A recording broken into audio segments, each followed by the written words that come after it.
Yes, sir. Start చేద్దామా sir? We'll start with the prayer. Yes, sir. Yeah. O hidden life, vibrant in every atom. O hidden life, vibrant in every atom. O hidden light, shining in every creature. O hidden light, shining in every creature. O hidden love, embracing all in oneness. O hidden love, embracing all in oneness. May who feels himself as one with thee, May each who feels himself as one with thee know he is also one with every other. know he is also one with every other. Yes. Talking about what Madam has been talking about, the power of observation. ఎంత correct గా ఖచ్చితంగా observe చేయాలి అనే విషయం మీద ఆవిడ మళ్ళీ అదే విషయాన్ని వేరే కోణాల్లో చెప్పింది. అభ్యాసం ద్వారా చోటు చేసుకోవడం వల్ల ఒక వస్తువుని అంతకు ముందు చూసిన విధానం కన్నా మెరుగైన రీతిలో గమనించగలుగుతాడు ఒక వ్యక్తి అని చెబుతోంది. పరిశీలించే ప్రక్రియ అనే అలవాటు పెంచుకోవడం, అది పెంపొందించుకోవడం, మనస్సుకు శిక్షణనివ్వడం, ఇది చాలా ఇంపార్టెంట్ అని చెబుతోంది మేడం యాన్ బెసెంట్. పరిశీలించే ఒక విధానం, ఒక ప్రక్రియ, ఈ అలవాటుని చాలా బాగా పెంచుకోవడం, చాలా డెవలప్ చేసుకోవడం, మనస్సుకి తగిన శిక్షణనివ్వడం, ఇది చాలా ఇంపార్టెంట్ అని చెబుతున్నారు మేడం. అలాగే ఎవరైతే ఈ అలవాటుని అభ్యాసంలో పెడతారో, అభ్యసిస్తారో, అంటే అభ్యసించడం అంటే దాన్ని ప్రాక్టీస్ లో పెట్టడం, దైనందిన ప్రక్రియలో చేర్చుకోవడం, దైనందిన జీవితంలో ఒక భాగంగా చేర్చుకోవడం, అప్పుడు అభ్యాసంలో పెడతారో వారి మనస్సు స్వచ్ఛపడడం గమనిస్తారు అని చెబుతుంది. అలాగా అలవాటుని పెంచుకున్న వారు వారి మనస్సు స్వచ్ఛపడడం గమనిస్తారు అని చెబుతోంది. పరిశీలించే ప్రక్రియ అనే అలవాటు పెంచుకోవడము అంటే మనసుకు శిక్షణనివ్వడము. ఈ శిక్షణనివ్వడం వల్ల ఎవరైతే ఈ అలవాటుని బాగా అలవాటు చేసుకుని తన దైనందిన జీవితంలో దాన్ని ప్రవేశపెడతారో, అభ్యసిస్తారో వారి మనస్సు స్వచ్ఛపడటం గమనిస్తాము.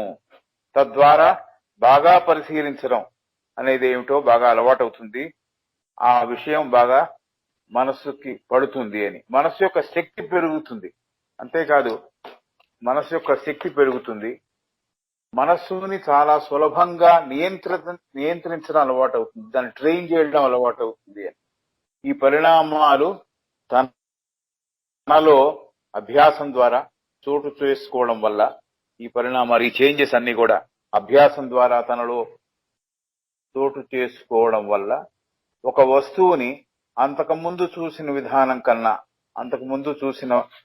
విధానం కన్నా మెరుగైన రీతిలో గమనించగలుగుతాడు అని మేడం గారు చెప్పారు. ఇది పోయినసారి మనం కలిసినప్పుడు మనం చెప్పుకున్న విషయం.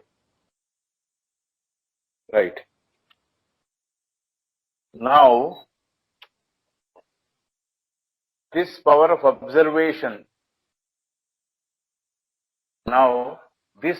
observation, once definitely established,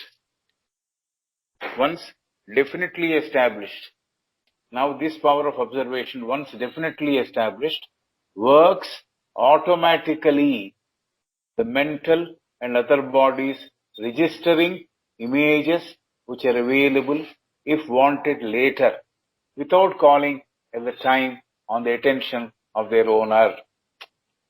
actual గా చాలా తేలికైన విషయాలే, నిజంగా మనకు పెద్దగా గమనించకుండా జరిగే విషయాలని ఆవిడ సెంటెన్సెస్ లో పెట్టింది కాబట్టి కొన్నిసార్లు ఆ choice the words, choice the expressions కొద్దిగా డిఫికల్ట్ గా ఉన్నాయి కాబట్టి సాధారణంగా మనలో జరిగే ప్రక్రియను ఆవిడ మాటల్లో పెట్టింది కాబట్టి కొద్దిగా కష్టంగా కూడా అనిపించవచ్చు. ఎందుకంటే మామూలుగా జరిగే విషయాన్ని మనం మాటల్లో పెట్టి చూడం, ఆవిడ మాటల్లో పెట్టి చెబుతోంది ఈ మామూలుగా జరిగే ప్రక్రియని, జరిగే విషయాలని. సరే, ఇప్పుడు ఏమంటోంది? Now this power of observation once definitely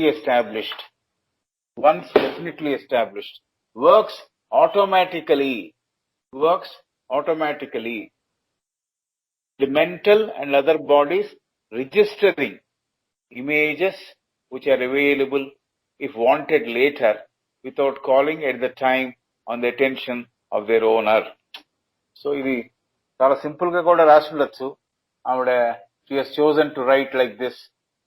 ఈ మెథడ్ ఆఫ్ అబ్జర్వేషన్ ఏదైతే వస్తువుని బాగా చూసే పరిశీలనాత్మక శక్తి మనలో పెరిగి నిస్సంశయంగా డెఫినెట్ గా ఎస్టాబ్లిష్ అయినప్పుడు, స్థాపన చేయబడితే ఏమవుతుందో చెబుతున్నారు.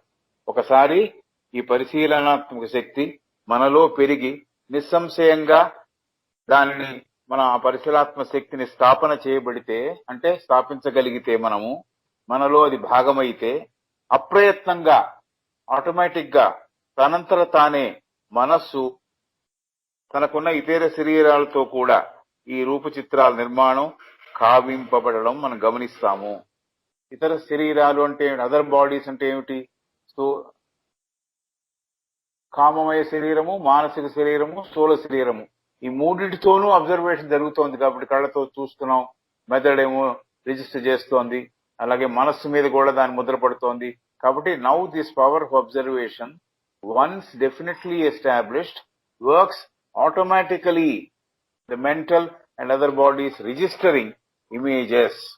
సో ఒకసారి మనకు అలవాటైపోతే ఈ పరిశీలనాత్మక శక్తి మనలో పెరిగి నిస్సంశయంగా స్థాపన చేయబడితే, అంటే ఆ విధానం మనకి బాగా అలవాటు అయి ఉంటే, ఎలా చూడాలి, ఎలా పరిశీలించాలి, ఎలా ఆ రూపచిత్రాలను ఏర్పాటు చేసుకోవాలి అనే విధానం కనుక బాగా డెఫినెట్ గా అర్థమైపోయి ఉంటే, ఆ విధానం మనలో ఏర్పడి ఉంటే, మనలో భాగమైతే ఆటోమేటిక్ గా అప్రయత్నంగా, ప్రయత్నపూర్వకంగా కాకుండా అప్రయత్నంగా ఆటోమేటిక్ గా తనంతట తానే మనస్సే కాకుండా ఇతర శరీరాల్లో కూడా ఈ రూపచిత్రాల నిర్మాణం చేయబడడం, లేకపోతే నిర్మాణం కావింపబడడం మనం గమనిస్తాము అంటుంది.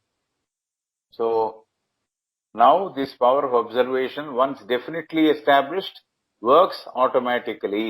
ఒకసారి పరిశీలనాత్మక శక్తి మనలో బాగా నిక్షిప్తమైనప్పుడు, మనలో భాగమైనప్పుడు ఆటోమేటిక్ గా అది పనిచేయడం మొదలెడుతుంది. పనిచేసినప్పుడు ఏమవుతుంది? Mental and other bodies registering images which are available if wanted later.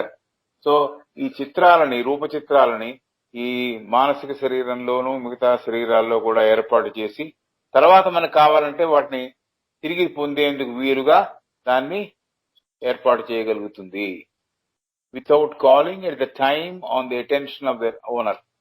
అంటే మళ్ళీ ఒకసారి చూశాడు కాబట్టి, బాగా గమనించాడు కాబట్టి మళ్ళీ చూడాలనే ఒక అవసరం లేకుండా, ఒకసారి బాగా చూసి గుర్తింపు పొందే విధంగా తను ఏర్పాటు చేసుకున్నాడు కాబట్టి మళ్ళీ అదే గమనించాల్సిన విషయం అవసరం లేకుండా ఈ అలవాటు ఏర్పడింది కాబట్టి ఆటోమేటిక్ గా మళ్ళీ ఆ రూపచిత్రాలను తిరిగి పొందే విధానాన్ని ఆ వ్యక్తి పొందుతాడు అని చెబుతోంది. Now this power of observation once definitely established works automatically. స్వతసిద్ధంగా పనిచేస్తూ పోతుంది. ఒకసారి మనకు అలవాటు చేస్తే ఎలా అబ్జర్వ్ చేయాలి, ఎలా రూపచిత్రాలు నిర్మాణం చేసుకోవాలనేది కనుక ఒకసారి తెలిస్తే అది ఎప్పటికెప్పుడు ఆటోమేటిక్ గా పనిచేస్తూ పోతుంది. అప్పుడు ఏం చేస్తుంది? ఎప్పుడు కావాలంటే ఆ ఇమేజెస్ ని రిజిస్టర్ చేయడం, ఆ బాడీస్ లో, ఈ శరీరాల్లో ఈ రూపచిత్రాలను నిక్షిప్తం చేయడం, ఎప్పుడు కావాలంటే అప్పుడు ఆ చిత్రాలని తిరిగి పొందడం అనేది తనకు అలవాటు అయిపోతుంది. అలా కాని పక్షంలో ఏం చేయాలి? ప్రతి మాటు అతను అబ్జర్వ్ చేయాలి. ఆ వ్యక్తి ఏ చిత్రాన్ని అయితే చూశాడో దాన్ని మళ్ళీ బాగా గమనించగలగాలి. ఈ బాగా గమనించడం అనే అలవాటు కనుక తనలో ఏర్పడి ఉంటే, నిశ్చయంగా ఏర్పాటు చేయబడి ఉంటే, మళ్ళీ ఆ పని చేయకుండా, అబ్జర్వేషన్ పనిలో పడకుండా అంతకుముందు ఏర్పాటు చేసిన చిత్రాలని ఎప్పుడు కావాలంటే అప్పుడు తిరిగి పొందే సౌలభ్యం అతను పొందుతాడు. ఆటోమేటిక్ గా జరిగిపోతుంది ఇది అని చెబుతున్నారు. Now this power of observation once definitely established works automatically the mental and other bodies. మానసిక శరీరము, స్థూల శరీరము, కామమయ శరీరంలో కూడా రూపచిత్రాలు ఏర్పడతాయని అంతకుముందు చదివాం మనం. Registering images. సో ఈ రూపచిత్రాలని ఏర్పాటు చేయడమే కాకుండా వాటిని మళ్ళీ తిరిగి పొందడం. ఎప్పుడన్నా నాకు కావాలంటే మళ్ళీ దాన్ని పొంది తిరిగి రప్పించుకొని నా మనోఫలకం మీదకి చూడగలగడం నేను చేయగలను without calling at the time on the attention of the owner. కాబట్టి మళ్ళీ ఈ ఎవరైతే ఈ మనస్సు పొంది ఉన్నాడో అతను మళ్ళీ చూసి మళ్ళీ రూపచిత్రం ఏర్పాటు చేసుకొని ఆ అవసరం లేకుండా ఒకసారి చూసినది మళ్ళీ జ్ఞప్తికి వచ్చేట్టు చేయగలము. ఆ అలవాటు కావాలంతేను అని చెబుతున్నారు. తర్వాత next sentence, it is then no longer necessary that the attention of the person should be directed to objects presented to the sense organs in order that an impression of those objects may be made and preserved. It is then no longer necessary that the attention of the person should be directed to objects presented to the sense organs in order that an impression of these objects may be made and preserved. ఒకసారి మనకు అలవాటైంది కాబట్టి మాటమాటకి మనం ఈ పని చేయక్కర్లేదు. No longer necessary, అవసరం లేదు. ఏమిటి? మనం గమనించడం, ఈ జ్ఞానేంద్రియములతో ఆ రూప చిత్రాలని ఎలా ఉందో గమనించడం, ఆ చిత్రాలను ఏర్పాటు చేసుకోవడం, ఆ కనపడిన వస్తువులన్నీ జాగ్రత్తగా గమనించగలగడం, ఇది మళ్ళీ మళ్ళీ చేయాల్సిన ప్రక్రియ కాదు. ఒకసారి అలవాటు అయి ఉంటే మళ్ళీ మళ్ళీ చేయాల్సిన పని లేదు అని చెబుతున్నారు. It's then no longer necessary that the attention of the person should be directed to objects presented to the sense organs in order that an impression of those objects may be made and preserved.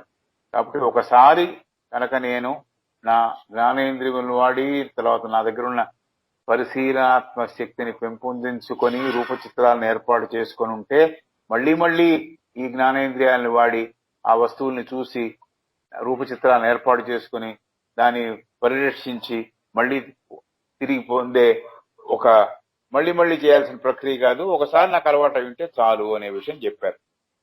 So ఈ first sentence, now this power of observation once definitely established, ఒకసారి గనక నాకు ఈ పరిశీలనాత్మ శక్తి నాకు సొంతమైతే నిశ్చయంగా నాలో ఏర్పడి ఉంటే ఇట్ వర్క్స్ ఆటోమేటికలీ, ఆ శక్తి ఆటోమేటిక్ గా పనిచేస్తుంది. దానికి ఎవరు పురికొల్పక్కర్లే, నువ్వు పని చేయి అని చెప్పక్కర్లేదు. The mental and other bodies registering images, కాబట్టి ఇతర శరీరాలు, కామమయ శరీరం గాని, స్థూల శరీరం గాని, మానసిక శరీరంలో గాని ఈ రూపచిత్రాలు ఏర్పాటు చేయడం అనేది జరుగుతుంది ఆటోమేటిక్ గా. తర్వాత అంతేకాకుండా ఈ మనిషి మళ్ళీ ఆ చిత్రాలను చూడదలుచుకున్నప్పుడు అవి మళ్ళీ మనోఫలకం మీద కనపడుతూ ఉంటాయి. అప్పుడు మళ్ళీ అతని టైం వేస్ట్ చేయక్కర్లే, ఆ వస్తువుల యొక్క రూపచిత్రాలను ఏర్పాటు చేసుకోవడం అనే ప్రక్రియ చేపట్టక్కర్లేకుండా అతను చేయగలుగుతాడు అని చెప్పిన సెంటెన్స్ మళ్ళీ అదే మాట చెప్పింది. It is then no longer necessary that the attention of the person, ఈ వ్యక్తి యొక్క గమనించే విధానము, శ్రద్ధ అవసరం లేదు, మళ్ళీ మళ్ళీ చూడాల్సిన అవసరం లేదు. ఈ జ్ఞానేంద్రియముల ద్వారా వాడి దాని ద్వారా ఈ వస్తువుల యొక్క రూపచిత్రాలు ఏర్పాటు చేసుకోవాల్సిన అవసరం లేకుండా, ఇంప్రెషన్స్ అవసరం పడకుండా దాన్ని పరిరక్షించే విధానం ఒకసారి ఏర్పడిపోయి దాన్ని మళ్ళీ మళ్ళీ వాడాల్సిన అవసరం లేదు అనే విషయం చెప్పింది. It is then no longer necessary that the attention of the person should be directed to objects presented to the sense organs in order that an impression of those objects may be made and preserved. కాబట్టి ఒకసారి అలవాటు అయితే మళ్ళీ మళ్ళీ పని చేయక్కర్లేదు అని చెప్పడానికి ఈ రెండు సెంటెన్సెస్ లో తిరిగి చెప్పింది ఆమె. అంటే ఎంత ఇంపార్టెన్స్ ఇస్తోందో ఈ పరిశీలనాత్మక శక్తిని పెంపొందించుకోవడం అనే విషయం, అది మనం గుర్తుంచుకోవాల్సిన విషయం, మనం బాగా గమనించాల్సిన విషయం. A very trivial but significant case of this kind happened in my own experience. A very trivial, చాలా చిన్న విషయం నా జీవితంలో కూడా జరిగింది, బట్ చాలా ప్రధానమైన విషయంలోనే జరిగింది ఇది. ఏ వెరీ ట్రివియల్ అంటే చాలా చిన్న విషయం, అంటే నంబర్ని గుర్తుపెట్టుకోవడం చాలా గొప్ప విషయం ఏం కాదు. అయితే అది చాలా బాగా కుదిరింది, అది సిగ్నిఫికెంట్ గా కుదిరిందంటే నేను గుర్తుపెట్టుకునేంత విధంగా అది జరిగింది. Case that happened in my own experience, నా జీవితంలో నా అనుభవంలో ఒక చిన్న మ్యాటరే అయి ఉండొచ్చు, అది చాలా ప్రాముఖ్యతను సంతరించుకొని నా జీవితంలో ఆ అనుభవం ఏర్పడింది అని చెబుతోంది.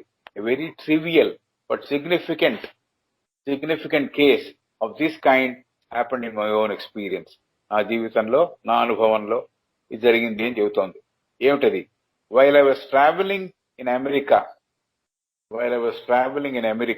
a question arose one day about the number on the engine of a train by which we had been traveling. I was traveling in America. A question arose one day about the number of the engine of a train by which we had been traveling. So,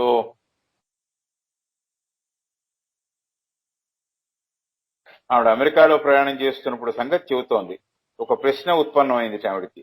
ఏమిటి ఆ ప్రశ్న అంటే, తనకు ప్రయాణం చేస్తున్న రైలు తాలూకు engine ఉంటుంది కదా, ఇంజిన్ మీద ఉండే సంఖ్య, నంబర్ గురించి, ఆ నంబరు గురించి వచ్చింది క్వశ్చన్.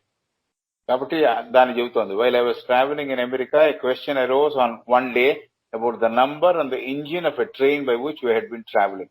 మేము ఏ రైల్లో ప్రయాణం చేస్తున్నామో ఆ రైలు ఇంజిన్ యొక్క నంబరు, దాని గురించి క్వశ్చన్ వచ్చింది, దాని గురించి డిస్కషన్ వచ్చింది అని చెబుతోంది. The number was instantly presented to me by my mind, but this was not in any sense a case of clairvoyance. The number was instantly presented to me by my mind, but this was not in any sense a case of clairvoyance. దివ్య దృష్టితో చూసింది ఏమి కాదు. అయితే ఏమిటి? బాగా చూడడం వల్ల ఆ నంబరు తన మనసులోకి తక్షణమే కనిపించింది అని చెబుతోంది ఆవిడకి. ఆవిడ ఎప్పుడు కావాలి ఆ నంబరు అంటే ఆ నంబర్ అలా కనిపించింది ఆవిడకి.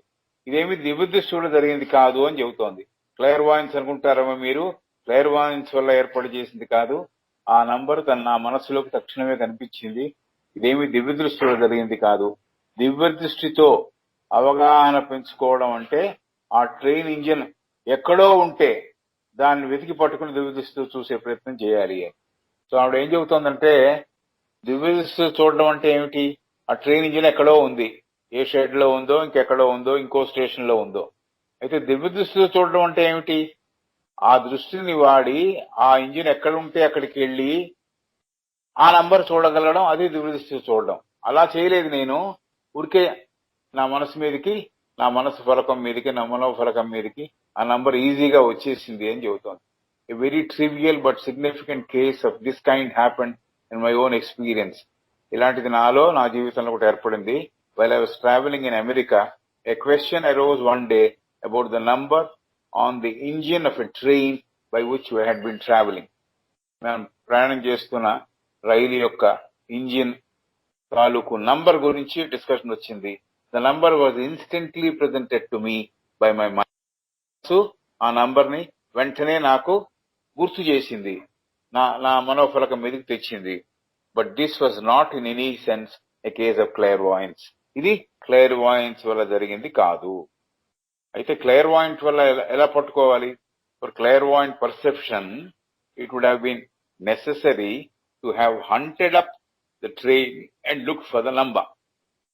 ఒకవేళ క్లైర్వాయన్స్ వాడి దివ్య దృష్టితో దాని వాడి గనక ఆ నంబర్ పట్టుకోవాలి అంటే ఆ ట్రైన్ ఎక్కడుందో ఆ ట్రైన్ గుర్తించి, ఆ గుర్తించిన దాని యొక్క తాలూకు ఇంజిన్ యొక్క నంబర్ ని దివ్య దృష్టితో చూడగలగడం అనేది జరిగి ఉండాలి.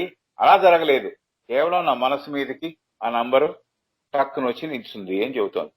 For clairvoyant perception it would have been necessary to have hunted up the train and look for the number. కాబట్టి అలా నేను దివ్య దృష్టితో ఆ ట్రైన్ ఎక్కడుంటే అక్కడికి వెళ్ళి దాన్ని చూసి ఆ నంబర్ని పట్టుకుని చెప్పింది కాదు. నా మనస్సు మీదకి ఇమ్మీడియట్ గా వచ్చేసింది ఆ నంబరు అని చెబుతోంది ఆమె.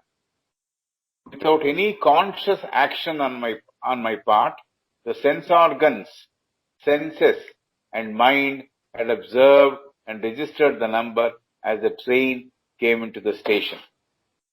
సో ఆ నంబరు ఎలా తను గమనించింది అంటే చెబుతోంది, అప్రయత్నంగా, ఏమి ప్రత్యేకంగా చేయకుండా నేను మామూలుగా ఉన్నప్పుడు నా జ్ఞానేంద్రియాలకి, వాటి గమనికకి, నా మనస్సుకి దాంట్లో ఒక విషయం జరిగింది. ఆ ట్రైన్ స్టేషన్ లోకి వస్తున్నప్పుడు నేను ఇంజిన్ మీద ఉన్న నంబర్ చూడడం జరిగింది, మనసులో పెట్టుకోవడం కూడా జరిగింది అని చెబుతోంది. వితౌట్ ఎనీ కాన్షియస్ యాక్షన్ ప్రయత్నపూర్వకంగా చేసిన పనేం కాదు అది. నా వల్ల జరిగిన పనేం కాదు అది. ద సెన్స్ ఆర్గన్స్, జ్ఞానేంద్రియములు, అలాగే ఈ ఈ కళ్ళు, అలాంటి సెన్సెస్, నా మనస్సు అబ్జర్వ్ చేశాయిట. ఈ నెంబర్ ని చూడడం జరిగింది. ఎప్పుడు జరిగింది? ఆ రిజిస్టర్ నంబర్ని ఎలా రిజిస్టర్ చేసుకోవడం జరిగిందంటే, అది ఆ ట్రైన్ స్టేషన్ లోకి వస్తున్నప్పుడే ఆ ఇంజిన్ మీద ఉన్న నంబర్ ని ఆవిడ గమనించి తన మనసులో పెట్టుకోగలిగింది అని చెబుతోంది.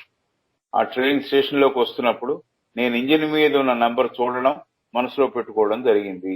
ఆ నంబర్ కావాల్సి వచ్చినప్పుడు ఆ ఇంజిన్ స్టేషన్ లోకి వస్తున్న దృశ్యం నాకు మనసులో కనపడింది కాబట్టి ఆ ఇంజిన్ ముందర భాగంలో ఉన్న నంబరు దృశ్యము త్రుటిలో నాకు నా మనస్సుకి కనిపించింది అని చెబుతోంది. ఎందుకు? ఈ అలవాటు కనుక ఒకసారి మనకి బాగా అలవాటు అవుతే, ఈ పరిశీలనాత్మక శక్తి కనుక మనకు బాగా అలవాటు అవుతే, ఎప్పుడు కావాలంటే అప్పుడు దాన్ని మనము వాడుకోవచ్చు, దాన్ని తీసుకురావచ్చు, ఆ నంబర్ని చూడొచ్చు, లేకపోతే ఆ దృశ్యాన్ని చూడొచ్చు అనే విషయం ఆవిడ చెప్పడం కోసం ఈ విషయం చెప్పింది ఆవిడ. Without any conscious action on my part, the sense organs, senses and mind that observed and registered the number as the train came into the station, and when the number was wanted, the mental image of the incoming train with the number on the front of the engine at once came up. కాబట్టి ఆ number కావాల్సి వచ్చినప్పుడు, number నాకు కావాలి అని నాకు అనిపించినప్పుడు ఆ ఇంజిన్ స్టేషన్ లోకి వస్తున్న దృశ్యం నాలో మెదిలింది. ఆ ఇంజిన్ ముందర భాగంలో ఉన్న నంబరు, ఆ దృశ్యం త్రుటిలో నాకు గోచరమైంది. నేను చూడడం చాలా బాగా చూశాను కాబట్టి అది పనికొచ్చింది. ఇది దివ్య దృష్టితో చూశానని మటుకు మీరు అనుకోకూడదు. దివ్య దృష్టితో చూడడం అంటే ఆ ట్రైన్ ఎక్కడున్నా, స్టేషన్ లోకి వస్తున్నప్పుడు కాదు, ఎక్కడో ఇంకో స్టేషన్ లో ఉంది, ఇంకో ఊళ్ళో ఉంది, అక్కడికి వెళ్లి ఆ ఇంజిన్ మీద ఉన్న నంబర్ని చూసి నేను కనుక చెప్పాను అనుకోండి, అప్పుడు క్లియర్ వాయిన్స్ అవుతుంది, కానీ కాకపోతే కాదు అని చెబుతాను. కాబట్టి ఒకసారి ఈ పరిశీలనాత్మక శక్తి మనలో పెరిగి నిస్సంశయంగా స్థాపన చేయబడితే, మనలో భాగమైతే, అప్రయత్నంగా తనంతట తానే మనస్సు ఇతర శరీరాల్లో కూడా ఈ రూపచిత్ర నిర్మాణం గావింపబడడం మనం గమనిస్తాము. ఈ రూపచిత్రాలు మనకి భావి కాలంలో, ఫ్యూచర్ లో అవసరమైనప్పుడు అప్పుడు ఆలోచనల కోసం మనిషి మళ్లీ ప్రత్యేక దృష్టిని పెట్టి వస్తువులను చూసి రూపచిత్రం ఏర్పరచుకోవాల్సిన అవసరం లేకుండా పోతుంది. ఒకసారి చూశాం కాబట్టి మళ్లీ చూడాల్సిన అవసరం లేకుండా పోతుంది. ఈ ఆలోచనలకి మనిషి ప్రత్యేక దృష్టిని మళ్లీ వినియోగించి దాన్ని ఏర్పాటు చేసుకోవాల్సిన అవసరం లేకుండా పోతుంది. ఆ మనిషి యొక్క దృష్టిని ఆ వస్తువు మీద పెట్టి జ్ఞానేంద్రియాలకి పని కల్పించి రూపచిత్రాన్ని నిర్మించి భద్రపరుచుకోవాల్సిన అవసరం రెండోసారి ఆ మనిషికి ఉండదు. ఒకసారి తనకు చేయగలిగితే రెండోసారి అదే విషయాన్ని చూసి ఆ రూపచిత్రాన్ని నేను గుర్తుపెట్టుకోవాల్సిన అవసరం ఉండదు అని చెబుతోంది. ఆ మనిషి యొక్క దృష్టిని ఆ వస్తువు మీద పెట్టి రెండోసారి జ్ఞానేంద్రియాలకి పని కల్పించి రూపచిత్రాలను నిర్మించి భద్రపరుచుకోవాల్సిన అవసరం ఉండదు. మొట్టమొదటిసారి నేను బాగా చూడగలిగితే, ఆ అలవాటు నాకు వచ్చేసి ఉంటే, అది నాలో భాగమై ఉంటే మళ్లీ చూడాల్సిన అవసరం కాదు. ఎప్పుడు కావాలంటే అప్పుడు ఆ దృశ్యం నాకు కనిపిస్తుంది. అది చెబుతున్నారు. కాబట్టి బాగా చూడగలగడం, ఆ శక్తిని పెంపొందించుకోవడం ఎంత ఇంపార్టెంట్ అనే విషయం చెప్పింది. తనకు జరిగిన ఒక చిన్న విషయాన్ని, తన జీవితంలో జరిగిన అనుభవాన్ని ఆవిడ చెబుతున్నారు. ఒకసారి ఆమె అమెరికాలో ప్రయాణం చేస్తున్నప్పుడు ఒక ప్రశ్న ఉత్పన్నమైంది. ఒక ప్రశ్న వచ్చింది. ఏమిటి? మనం ప్రయాణం చేస్తున్నాం కదా, ఈ రైలు ఇంజిన్ మీద ఉన్న నంబర్ ఏమిటి అని ఎవరో అడిగారు. ఏమిటి ఆ ప్రశ్న అంటే, తన ప్రయాణం చేస్తున్న రైలు ఇంజిన్ కి ఉన్న నంబరు సంఖ్య, దాని గురించి ప్రశ్న వచ్చింది అని. ఆ నంబరు తన మనసులోకి వెంటనే తక్షణమే కనిపించి ఆ నంబర్ చెప్పగలిగింది ఆవిడ. ఇదేమి దివ్య దృష్టితో నేను చేసిందేం కాదు. దివ్య దృష్టి వాడడం అంటే ఆ ట్రైన్ ఎక్కడో ఉంటే కూడా దాన్ని వెతికి పట్టుకుని దివ్య దృష్టితో ఆ ఇంజిన్ ని చూసి ఆ నంబర్ని చెప్పే ప్రయత్నం దివ్య దృష్టితో చేసే ప్రయత్నం. అయితే అలాంటిదేం చేయలేదు నేను. అప్రయత్నంగా, ఏమీ ప్రత్యేకంగా చేయకపోయినా నా జ్ఞానేంద్రియాలకి, వాటి గమనికకి, నా మనస్సుకి ఆ ట్రైన్ స్టేషన్ లోకి వస్తున్నప్పుడు ఒక విషయం జరిగింది అంటోంది. ఏమిటి? ట్రైన్ స్టేషన్ లోకి వస్తున్నప్పుడు నేను ఇంజిన్ మీద ఉన్న నంబరు చూడడం, మనస్సులో దాని చిత్ర ఏర్పాటు చేయడం జరిగింది. కాబట్టి ఇంజిన్ మీద ఉన్న నంబర్ చూడడం, మనసులో పెట్టుకోవడం అప్రయత్నంగా జరిగింది. అంటే నాకు అలవాటు అయిపోయింది కాబట్టి అప్రయత్నం. అలవాటు కాకపోతే ప్రయత్నపూర్వకంగా చేయాలి. నాకు అంతకుముందు నుంచి ఈ పరిశీలనాత్మక శక్తి నాకు ఉంది కాబట్టి అప్రయత్నంగా, ప్రత్యేకంగా నేనేం చేయకపోయినా కూడా అది ఏర్పడింది అని చెబుతోంది. కాబట్టి ఈ నంబర్ కావాల్సి వచ్చినప్పుడు ఏమైంది? ఆ ఇంజిన్ స్టేషన్ లోకి వస్తున్నప్పుడు కనిపించిన దృశ్యము, ఆ ఇంజిన్ ముందర భాగంలో ఉన్న నంబరు, దృశ్యము, ఇవన్నీ ఒక్కసారి నా మనసుకి కనిపించాయి. కాబట్టి ఒకసారి ఈ అలవాటు, ఈ విద్య అలవడితే ఎప్పటికీ పనికొస్తుంది అని చెబుతోంది. ఒకసారి అలవాటు అవుతే ఎప్పటికీ పనికొస్తుంది. The number was instantly presented to me by my mind, but this was not in any way a case of clairvoyance. For clairvoyant perception, it would have been necessary to have hunted up the train. వెతికి పట్టుకోవాలి ఎక్కడుందో train. అలా చేయలే నేను. లోపలికి వస్తున్నప్పుడు చూశానంతే. Looked at the number. Without any conscious action on my part, the sense organs, senses and mind had observed and registered the number as the train came into the station, and when the number was wanted, the mental image of the incoming train with a number on the front of the engine at once came up. కాబట్టి ఆ number కావాల్సి వచ్చినప్పుడు station లోకి engine రావడం, రైలు రావడం, engine మీద number కనపడడం, అది నా మనసులో ఏర్పడడం, ఇవన్నీ ఒకసారి చుట్టులో జరిగిపోయాయి.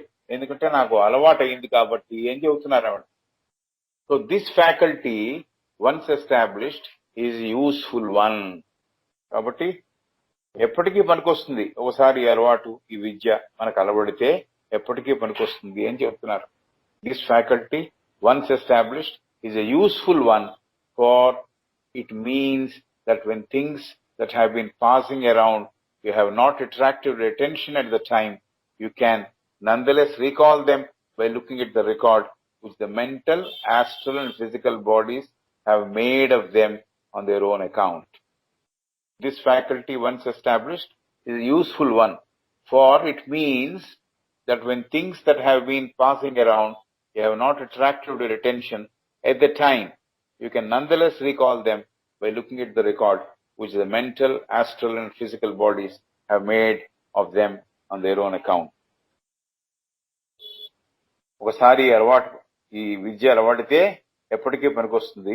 కావలసినప్పుడు మన శరీరాల్లో, భౌతిక, కామమయ, మానసిక శరీరాల్లో నిక్షిప్తం చేసుకున్నాక చిత్రాల తాలూకు రూపాలని తిరిగి పొందవచ్చు, గుర్తుకు తెచ్చుకోవచ్చు. సాధారణంగా ప్రత్యేకంగా మనం గమనికని చేర్చి చిత్రాన్ని మనోఫలకం మీద ముద్రించకపోయినా, ఎందుకు? అలవాటైపోయింది కాబట్టి చేయక్కర్లే పని. మనం అలవాటైపోయింది కాబట్టి అలా చూడడం, ప్రత్యేకంగా పరిశీలనాత్మక దృష్టి అలవాటైంది కాబట్టి సాధారణంగా ప్రత్యేకంగా మన గమనికను చేర్చి చిత్రాన్ని మనోఫలకం మీద ముద్రించకపోయినా ఈ విద్య మనకు అలవడినందువల్ల, అంతకుముందే నాకు ఈ ఫ్యాకల్టీ నా సొంతమైనందువల్ల, ఈ విద్య అలవడినందువల్ల ఆ ముద్రణని లేక సేకరించిన వివరాల్ని గుర్తుకు తెచ్చుకోవడం వీలవుతోంది. కాబట్టి అబ్జర్వేషన్ ఆఫ్ ది, ఈ ఫ్యాకల్టీని బాగా అలవాటు చేసుకోవాలి అని చెప్తున్నారు. కాబట్టి ఈ అలవాటు ఒకసారి మనకు అలవాటుపోయిపోతే, మనలో భాగం అయిపోతే ఎప్పుడు కావాలంటే ఎప్పుడు దాన్ని మనం వాడుకోవచ్చు, తిరిగి పొందొచ్చు ఆ చిత్రాలని అని చెబుతున్నారు. సాధారణంగా ప్రత్యేకంగా మన గమనికని చేర్చి చూసేటప్పుడు చేయకపోవచ్చు, అలవాటు అయిపోయింది కాబట్టి ఆటోమేటిక్ గా జరిగిపోతుంది. అది మనోఫలకం మీద ముద్రించకపోయినా కూడా, అంటే ప్రత్యేక ప్రయత్నపూర్వకంగా చేయకపోయినా కూడా అది ఏర్పడిపోతోంది, ఆ చిత్రం ఏర్పడిపోతోంది. ఈ విద్య మనకు అలవడినందువల్ల, ఈ ఫ్యాకల్టీ నా సొంతమైనందువల్ల ఆ ముద్రణని లేక సేకరించిన వివరాలని గుర్తుకు తెచ్చుకోవడం వీలవుతోంది. చాలా ఈజీగా గుర్తుకు తెచ్చుకోవడం వీలవుతోంది అని చెబుతోంది. This faculty once established is useful one, for it means, దాని అర్థం ఏమిటంటే when things that have been passing around you have not attracted your attention at the time. ఈ చుట్టూ తిరుగుతున్నప్పుడు దానికోసం ప్రత్యేకంగా నువ్వు గమనించి ఉండక్కర్లేదు. అయినా కూడా గమనించడం అలవాటైపోయింది కాబట్టి దాని యొక్క తాలూకు చిత్రం ఏర్పడిపోయింది లోపల. ప్రత్యేకంగా అదే పనిగా దాని మీద నువ్వు దృష్టి పెట్టకపోయినా కూడా అది నీలో భాగమైపోయింది అని చెబుతోంది ఆమె. చెప్పి you can nonetheless recall them by looking at the record which the mental, astral and physical bodies have made of them on their own account. ఈ ప్రతి ఒక్క శరీరం యొక్క పని అది చేస్తూ పోతోంది కాబట్టి ఆ రూప చిత్రాలు ప్రతి శరీరానికిలోనూ ఏర్పడ్డాయి. మెంటల్ శరీరంలో ఏర్పడింది, దాని చిత్రం ఏర్పడింది. యాస్ట్రల్లో రూప చిత్రం ఏర్పడింది. అలాగే ఫిజికల్ బాడీలో కూడా రూప చిత్రం ఏర్పడింది. కాబట్టి ప్రత్యేకంగా నేను చేసింది ఏమి లేదు, అయితే అలవాటైంది కాబట్టి అది నాలో భాగమైంది కాబట్టి చేయగలుగుతున్నాను అని చెబుతున్నారు. ఎప్పుడు కావాలంటే అప్పుడు వెనక్కి ఆ రూపాన్ని, ఆ చిత్రాన్ని తీసుకురాగలను. You can nonetheless recall them by looking at the record. నేను పొందుపరిచిన విధానం ఉంటుంది, చూసినప్పుడు ఏర్పాటు చేసుకున్న, నిక్షిప్తం చేసుకున్న ఒక రికార్డ్ అంటే దాని ఒక ముద్రణ. ఆ రికార్డ్ నేను కావలసినప్పుడు నేను మళ్ళీ చూసి దాన్ని నేను ప్రొడ్యూస్ చేయగలను. You can nonetheless recall them by looking at the record which the mental, astral and physical bodies have made of them on their own account.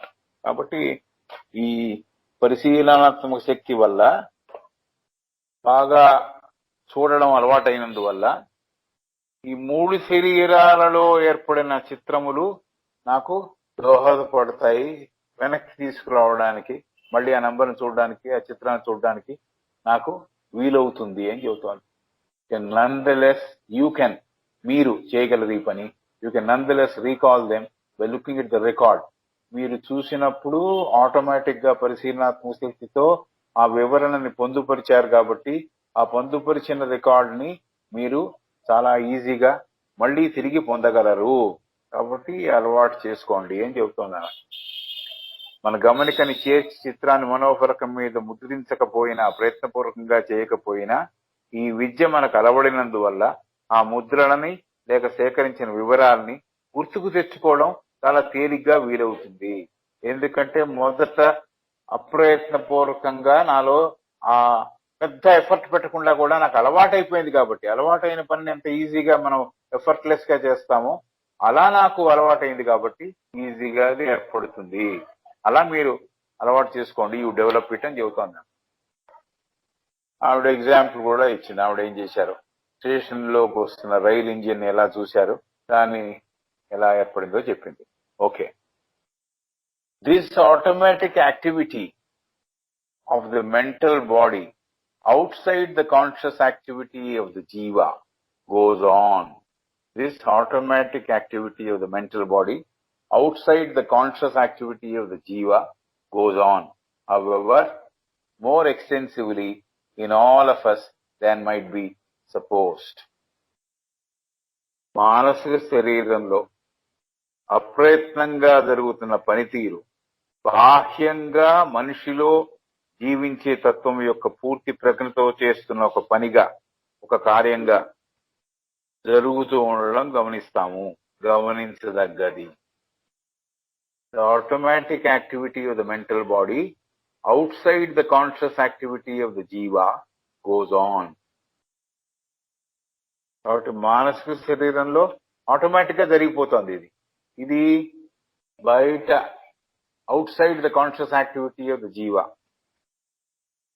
పూర్తి ప్రజ్ఞతో చేస్తున్న ఒక పనిగా జీవించే తత్వము చేయకపోయినా ఆటోమేటిక్ యాక్టివిటీ మెంటల్ బాడీ ఏర్పాటు చేసిన ఒక విధానం వల్ల ఇది ఈ వర్క్ జరుగుతూ పోతుంది. The automatic activity of the mental body outside the conscious activity of the జీవ, పూర్తి ప్రజ్ఞతో జీవత్వముతో ఉన్న తత్వము యొక్క పని, దానితో సంబంధం లేకుండా ఆటోమేటిక్ గా మెంటల్ బాడీ, మానసిక శరీరం ఈ గమనికని ఏర్పాటు చేసుకుంది. కాబట్టి ఈ రెండు పనులు ప్రయత్నపూర్వకంగా ఈ జీవించే తత్వం చేయకపోయినా కూడా, పూర్తి ప్రజ్ఞ అక్కడ వాడకపోయినా కూడా మానసిక శరీరంలో ఈ అలవాటు ఏర్పడింది. కాబట్టి మానసిక శరీరంలో అప్రయత్నంగా జరుగుతున్న పనితీరు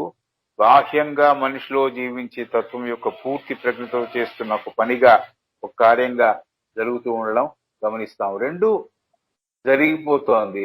automatic activity the mental body, outside the conscious activity of the jiva goes on. So mental body, మానసిక శరీరంలో ఆటోమేటిక్ గా జరిగే కార్యాచరణ పోతోంది.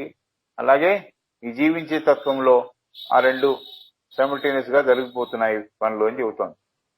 However more extensively in all of us than might be supposed. విస్తారంగా మనకి తెలియకపోయినా మనం అనుకుంటున్నాం ఇంత విస్తారంగా జరగట్లేదేమో అని, కానీ ఆ అబ్జర్వ్ చేసే విధానం దానికి అలవాటు పడిపోయినందువల్ల more extensively in all of us than might be supposed. కాబట్టి ఈ విషయం మనం అంత ప్రత్యేకంగా అనుకోకపోయినా, మనకి అందకపోయినా, అంతలా మనం ఆలోచించి చేశాము నాకు తెలియకపోయినా అలవాటు అయినందువల్ల అది ఈజీగా జరుగుతోంది, మనలో యాక్టివిటీ జరిగిపోతోంది. This automatic activity the mental body outside the conscious activity the jiva goes on. So జీవించే తత్వము ఒక రకంగా సంబంధం లేకుండా మానసిక శరీరంతో నేను చేసే ప్రక్రియ వల్ల ఈ రెండిట్లోనూ ఈ పని జరిగిపోతోంది. పెద్దగా ప్రయత్నపూర్వకంగా చేసే పని ఏం కాదు, జీవించే తత్వం చేసే ప్రయత్నపూర్వకం చేసే పని కాదు. అంతకుముందే నాకు ఆ విధానం నాకు అలవాటు అయింది కాబట్టి ఈజీగా రెండు జరిగిపోతున్నాయి. However more extensively in all of us than might be supposed. మనం అనుకున్న దానికన్నా ఎక్కువగా మనలో ఈ పని జరిగిపోతోంది, ఈ కార్యాచరణ జరుగుతూ ఉండడం మనం గమనిస్తాము అని చెబుతోంది. For it has been found that when a person is hypnotized, he will report a number of small events which had passed him by without arousing his attention. ఒక వ్యక్తిని, మనిషిని వశీకరణ విద్యతో అతన్ని ప్రభావితం చేసినప్పుడు చిన్న చిన్న సంఘటనలన్నీ కూడా ప్రయత్నపూర్వకంగా అతన్ని గమనించి గుర్తించకపోయినా కూడా ఈ చిన్న విషయాల్ని కూడా ఏకరువు పెట్టడం మనం గమనిస్తూ ఉంటాము అంటోంది. For it has been found that when a person is hypnotized, he will report a number of small events which had passed him by without arousing attention. అతను శ్రద్ధగా ఆ విషయాన్ని గమనించకపోయినా కూడా, ఎవరైతే వ్యక్తి వశీకరణతో తన మనస్సుని ఇంకోరికి ప్రభావితం చేసేట్టుగా ఉన్నాడో అతను చాలా విషయాన్ని చెప్పగలుగుతున్నాడు. For it has been found that when a person is hypnotized, అతని వశీకరణ విద్యలో అతని మనస్సుని కంట్రోల్ చేశాడు, he will report a number of small events which had passed him by without arousing his attention. చాలా చాలా చిన్న విషయాలను అతను గమనించకపోయినా కూడా అన్నిటిని కూడా అతను ఏకరువు పెట్టడం మనం చూస్తూ ఉంటాం, గమనిస్తూ ఉంటాం అని చెబుతున్నారు. అంటే ఏమిటనమాట, ఆటోమేటిక్ గా మెంటల్ యాక్టివిటీ, మెంటల్ పరిశీలనాత్మక శక్తి పెరిగినప్పుడు ఆ పని అది చేస్తూ పోతుంది.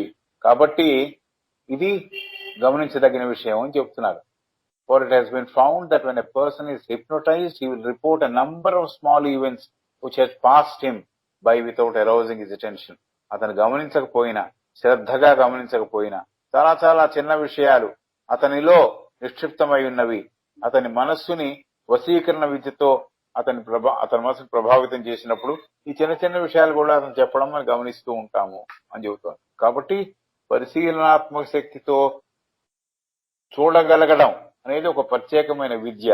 అది చేయగలిగితే ఇలాగా ఎలా అయితే వశీకరణతో ప్రభావితమైన మనిషి ఎలా అయితే చిన్న చిన్న విషయాల్ని ప్రత్యేక శ్రద్ధ పెట్టకపోయినా ఎలా చెబుతాడో, అలా బాగా చూసినందువల్ల, బాగా పరిశీలనాత్మక శక్తితో గమనించినందువల్ల ఈ విషయాలన్నిటినీ చెప్పగలడు, మనిషి వివరణ ఇవ్వగలడు అని చెబుతోంది.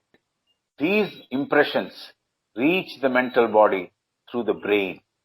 These impressions reach the mental body through the brain and are impressed on the later as well as on the former. These impressions, ఈ రూప చిత్రాలు మానసిక శరీరానికి ఎట్లా వస్తున్నాయి, ఎక్కడి నుంచి వస్తున్నాయంటే మెదడు ద్వారా అక్కడికి ప్రవేశిస్తున్నాయి. అంటే ఫిజికల్ బాడీ కూడా దోహదపడితేనే ఈ బ్రెయిన్ లో అవి ఏర్పడితేనే ఆ రూప చిత్రము, ఫిజికల్ గా బ్రెయిన్ లో ఏర్పడిన చిత్రము కామమయ శరీరానికి చేరి దాని తర్వాత మానసిక శరీరానికి కూడా చేరుతోంది అని చెప్తున్నారు. These impression reach the mental body through the brain. మన మెదడు సహాయంతో, మెదడు వల్ల ఈ రూప చిత్రాలు మానసిక శరీరం మీద ఏర్పడడం మనం చూస్తున్నాము. And are impressed on the latter as well as in the former. Latter అంటే ఏమిటి? ఈ ముద్రణలు మానసిక శరీరం మీద ఏర్పడడం చూస్తున్నాం, బ్రెయిన్ లో ఏర్పడడం కూడా చూస్తున్నాం అనేది చెప్పారు. These impressions reach the mental body through the brain and are impressed on the latter as well as in the former. Former అంటే బ్రెయిన్ మీద పడుతోంది, అలాగే మానసిక శరీరం మీద పడుతోంది అనే విషయాన్ని చెబుతున్నారు. Many impressions thus reach the mental body that are not sufficiently deep to enter into consciousness. Many impressions thus reach the mental body that are not sufficiently deep to enter into consciousness, not because consciousness cannot cognize them, but because it is not normally awake enough to notice any but the deeper impressions. మన మెదడు ద్వారా మానసిక శరీరం మీదకి ఈ రూపచిత్రాలు ఏర్పడడం మనం గమనిస్తున్నాము. మెదడు మీద, మానసిక శరీరం మీద ఈ చిత్రాలు, ఈ ముద్రలను ఏర్పడడం మనం గమనించవచ్చు. మన చైతన్యంలోనికి, మన కాన్షియస్నెస్ లోనికి చేరడానికి తగినంత ప్రభావం లేకపోయినా, అంటే చాలా లోతైన విషయాలే కాన్షియస్నెస్ మీద ముద్రలను ఏర్పడి చేస్తాయి అని చెబుతున్నారు. చాలా డీప్ అయితే తప్ప, not because consciousness cannot cognize them, but because it is not normally awake enough to notice any but the deeper impressions. కాబట్టి ఈ ఇంప్రెషన్స్ చాలా గాఢమైనవి అయితేనే కాన్షియస్నెస్ గుర్తిస్తుంది.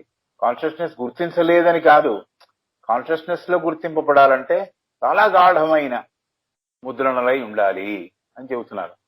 So many impressions thus reach the mental body that are not sufficiently deep to enter into consciousness. So చాలా మానసిక శరీరం మీద చాలా ఇంప్రెషన్స్ చేరిపోతున్నాయి. అవి మన చైతన్యం మీద, మన ప్రజ్ఞ మీద వాటి తాలూకు చిత్రాలు ఏర్పడటం లేదు. ఏమిటి? వెంటనే అనుకోవద్దు మీరు, చైతన్యం మీద అది గుర్తించలేదు అని కాదు, అవసరం లేదు అలాంటి వాటిని గుర్తించడం. Because it is not normally awake enough. అది అంతలాగా మేలుకొని ఉండి చిన్న వాటిని కూడా నా చైతన్యం మీదకి తీసుకోవాలి అనే ఒక అవసరం దానికి లేదు, కాన్షియస్నెస్ కి లేదు. కాబట్టి చాలా ప్రగాఢమైన ఇంప్రెషన్స్ ఏమన్నా ఉంటే, డీపర్ ఇంప్రెషన్స్ ఏమన్నా ఉంటే, లోతైన ఇంప్రెషన్స్ చిత్రాలు ఏమన్నా ఉంటే అవి కాన్షియస్నెస్ మీద ముద్రింపబడతాయి. లేకపోతే మామూలుగా సాధారణంగా మనం చూసిన కళ్ళతోనూ, జ్ఞానేంద్రియాల ద్వారానూ భౌతికంగా మెదడు మించి మానసిక శరీరం మీదకి ఏర్పడుతున్నాయి చిత్రాలు అంటోంది. మానసిక శరీరం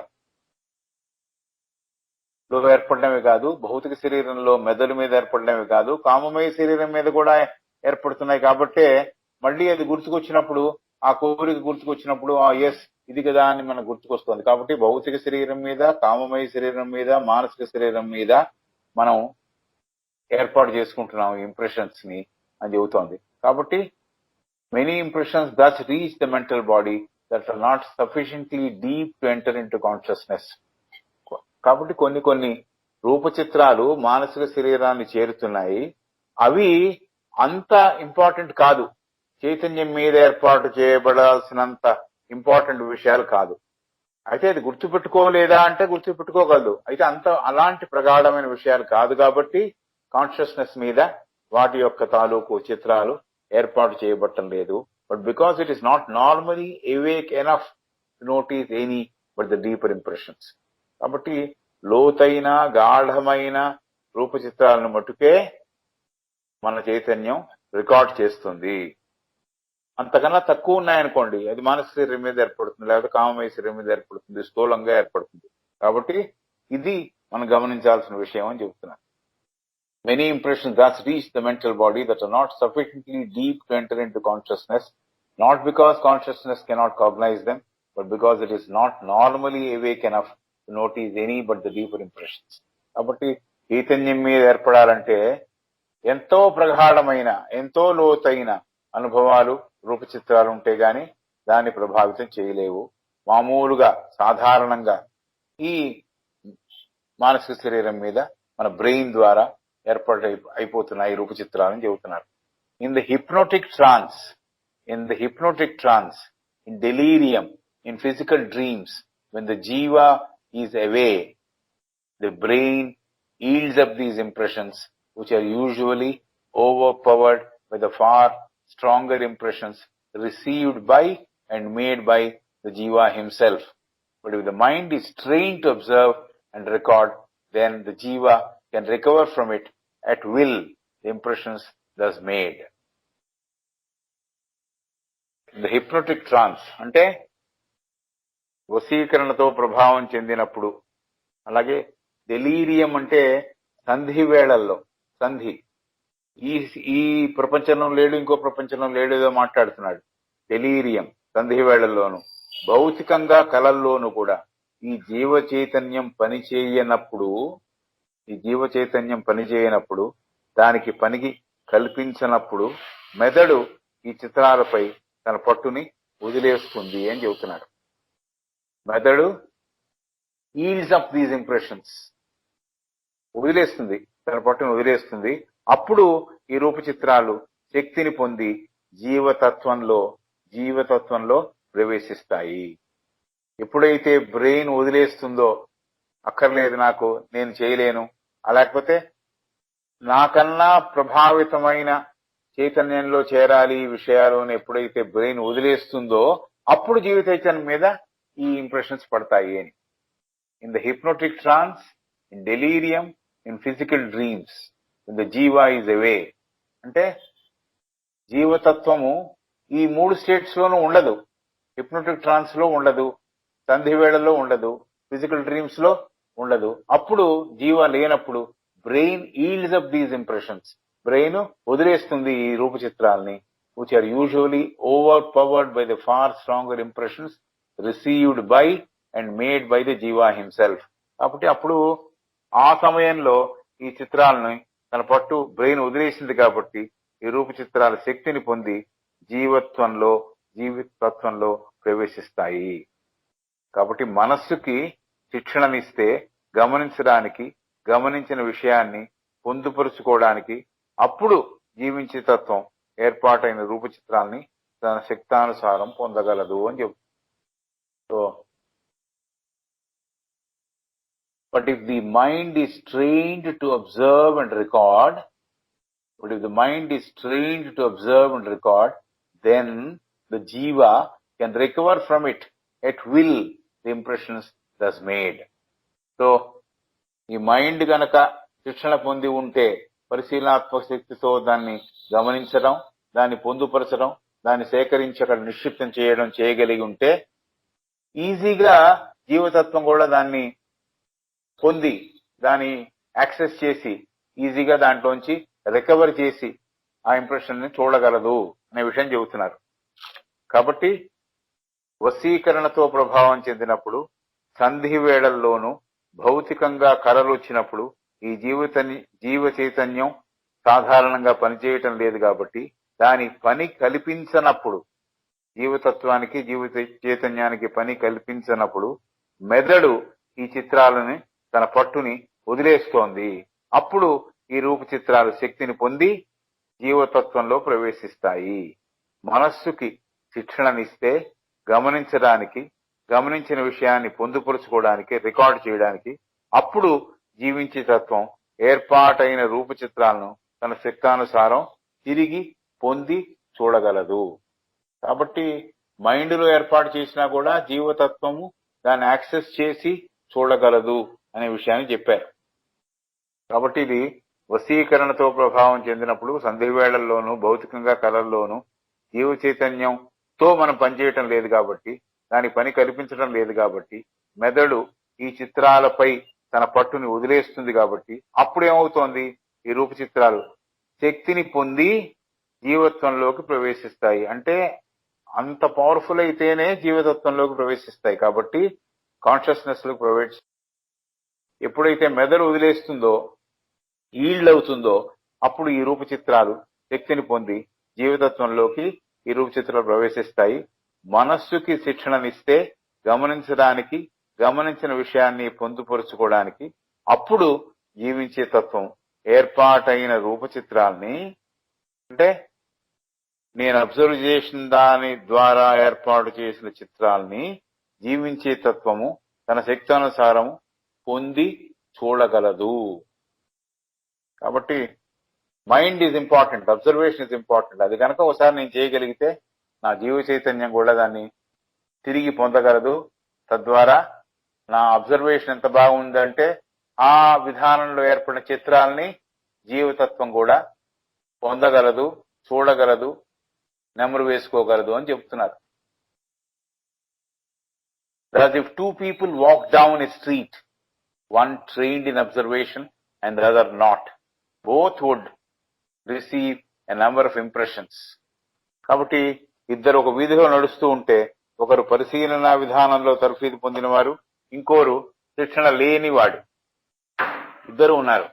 ఇద్దరు కొన్ని రూపచిత్రాల్ని వాళ్ళ దాంట్లో వాళ్ళ మనసులో ఏర్పాటు చేసుకుంటున్నారు. ఒకరికి పరిశీలనాత్మక శక్తిలో తర్ఫీదు ఉన్నది, ఇంకొకరికి తర్ఫీదు లేదు. అయితే ఇద్దరు నడుస్తున్నప్పుడు ఇద్దరికి ఇంప్రెషన్స్ అయితే ఏర్పడుతున్నాయి, రూపచిత్రాలు అయితే ఏర్పడుతున్నాయి. ఇద్దరు గమనిస్తున్నామనే విషయం వారి స్పృహలో లేకపోవచ్చుగాక. As if two people walk down a street, one trained in observation, the other not, both would receive a number of impressions and neither might be conscious of the receipt of these at the time. కాబట్టి నాలో ఏర్పడుతున్న ఈ రూపచిత్రాలు అనే విషయం వారి స్పృహలో లేకపోవచ్చు, కానీ ఇద్దరూ నడుస్తున్న వాళ్ళు, ఒకడేమో తర్ఫీదు పొందినవాడు చూడడంలో, ఇంకోడేమో పరిశీలించడం తర్ఫీదు లేనివాడు, ఇద్దరిలోనూ ఏర్పడుతున్నాయి. అయితే వాళ్ళకి తెలియకపోవచ్చు ఈ రూపచిత్రాలు ఏర్పడుతున్నాయి. బట్ ఆఫ్టర్వర్డ్స్ కొంతకాలం గడిచిన తర్వాత కావాలంటే trained observer would be able to recover these impressions. ఎవరైతే ఈ పరిశీలనాత్మక శక్తితో తర్ఫీదు పొందిన వారు ఉన్నారో వారు ఆ చూసిన విషయాన్ని తిరిగి ఆ రూపాన్ని చూడగలడు. Afterward the trained observer would be able to recover these impressions while the other would not. కాబట్టి ఈ ట్రైనింగ్ ఉన్నందువల్ల ఎప్పుడు కావాలంటే అప్పుడు ఆ చిత్రాన్ని నేను మళ్ళీ చూడగలను. అది దాని యొక్క అడ్వాంటేజ్. చూడని వాళ్ళు, తర్ఫీదు లేని వాడు చూశాడు, ఇంప్రెషన్స్ ఏర్పడ్డాయి, మళ్ళీ గుర్తుకు రావాలంటే గుర్తుకు రావు. అది అతనిలో ఉండే weakness, because is not been trained to observe. As if two people walk down the street, one trained in observation, the other not, both would receive a number of impressions. చాలా రూపచిత్రాలు ముద్రింపబడతాయి వాళ్ళలో. And neither might be conscious of the receipt of these at the time. వాడు చూస్తున్నప్పుడు, ఈ రూపచిత్రాలు ఏర్పడుతున్నప్పుడు వాళ్ళకి పూర్తి ప్రజ్ఞతో, పూర్తి అవగాహనతో లేకపోయి ఉండొచ్చు. గమనిస్తున్నాం అనే విషయం కూడా వాళ్ళకి పెరిగిపోవచ్చు, వాడి స్పృహలో లేకపోవచ్చు. అయితే శిక్షణ పొందిన వ్యక్తి కొంత సమయం తర్వాత ఆ చూసిన దృశ్యాలని జ్ఞప్తికి తెచ్చుకోవాలంటే అతని వల్ల సాధ్యం. అలాగే శిక్షణ పొందని వ్యక్తి ఆ చిత్రాన్ని తిరిగి గుర్తించుకోలేడు. అతనికి ట్రైనింగ్ లేదు కాబట్టి అతను తెచ్చుకోలేడు అని చెప్తాం. As this power lies at the root of clear thinking, those who desire to culture and control thought power will do well to cultivate the habit of observation and to sacrifice the mere pleasure of drifting idly along with whithersoever the stream of fancy may carry them. So, ఈ శక్తి ఎక్కడుంది, దీని మూలాలు ఎక్కడున్నాయంటే స్వచ్ఛంగా చూడగలగడం, ఖచ్చితమైన స్వచ్ఛమైన ఆలోచన విధానంలో ఈ పవర్ అంతా ఉంది. ఈ పవర్ ఆఫ్ అబ్జర్వేషన్ ఎక్కడుంది అంటే, దీని మూలాలు ఎక్కడున్నాయంటే చాలా క్లియర్ గా చూడగలగడం, నిశ్చితంగా పరిశీలించగలగడం, అక్కడుంది దీని యొక్క మూలం. కాబట్టి ఎవరైతే ఈ ఆలోచన శక్తిని వాడుదాము, దాన్ని పెంపొందించుకుందాము అనుకుంటారో, who desire to culture and control thought power, ఎవరైతే ఈ ఆలోచన శక్తిని పెంపొందించుకుందాం, ఆ శక్తిని వాడుకుందాం అనుకుంటారో వారికి పరిశీలనాత్మకంగా గమనించడం, ఖచ్చితంగా చూడగలగడం అలవాటు అయి ఉండాలి. ఎందుకంటే ఖచ్చితమైన స్వచ్ఛమైన ఆలోచన విధానం మూలాల్లో ఈ శక్తి ఖచ్చితంగా చూడగలిగిన విధానంలోనే ఈ శక్తి అంతా ఉంది. థాట్ పవర్ అంతా అక్కడ ఉంది. ఈ థాట్ పవర్ అంతా ఎక్కడ నిక్షిప్తమైందంటే నేను ఎంత బాగా అబ్జర్వ్ చేయగలనో దాని మీద ఆధారపడి దానికి లింక్ అయి ఉంది. కాబట్టి ఎవరైతే ఈ ఆలోచన శక్తిని పెంపొందించుకోవాలనుకుంటారో వారికి పరిశీలనాత్మకంగా గమనించడం, చూడడం అలవాటై ఉండాలి. ఊరికే పని లేకుండా సమయాన్ని దొర్లిస్తూ వారి ఆలోచనను ఎటు తీసుకెళ్తే అటు వెళుతున్న వాళ్ళు ఆనందించే గుణాన్ని, ఎందుకంటే దాంట్లో వాళ్ళకు ఆనందం ఉంది. ఏమీ పని లేదు, పని లేకుండా ఊరికే ఖర్చు పెడుతున్నాడు సమయాన్ని. ఆ ఊరికే ఖర్చు పెట్టడం కూడా వాడికి ఆనందంగా ఉంది. అలా ఆనందాన్ని, ఆ గుణాన్ని వీరు త్యాగం చేయగలగాలి, సాక్రిఫైస్ చేయగలగాలి, వదిలేయగలగాలి. అప్పుడే వారికి ఈ ఖచ్చితమైన అబ్జర్వేషన్ పవర్ అనేది అలవాటై ఈ ఆలోచన శక్తిని వారు వాడుకోవడం వాళ్ళకి తెలుస్తుంది. దాన్ని పెంపొందించుకోవడం ఎలాగో తెలుస్తుంది.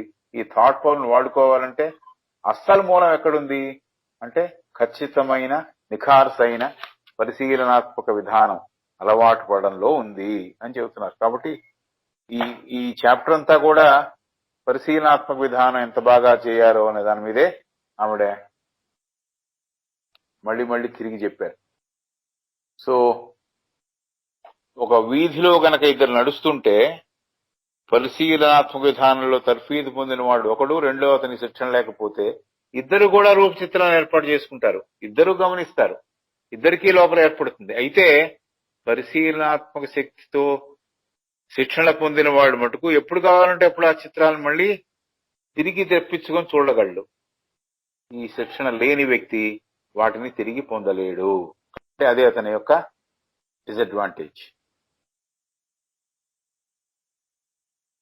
ఈ శక్తి అంతా, ఈ ఆలోచన శక్తి, ఆలోచన థాట్ పవర్ యొక్క శక్తి అంతా ఎక్కడ దాగి ఉంది, ఏ మూలాల్లో ఉంది అని కనుక చూస్తే ఖచ్చితమైన స్వచ్ఛమైన ఆలోచన విధానంలో నిక్షిప్తమై ఉంది అనే విషయం మనకు బాగా అర్థం అవ్వాలి అని చెబుతున్నారు.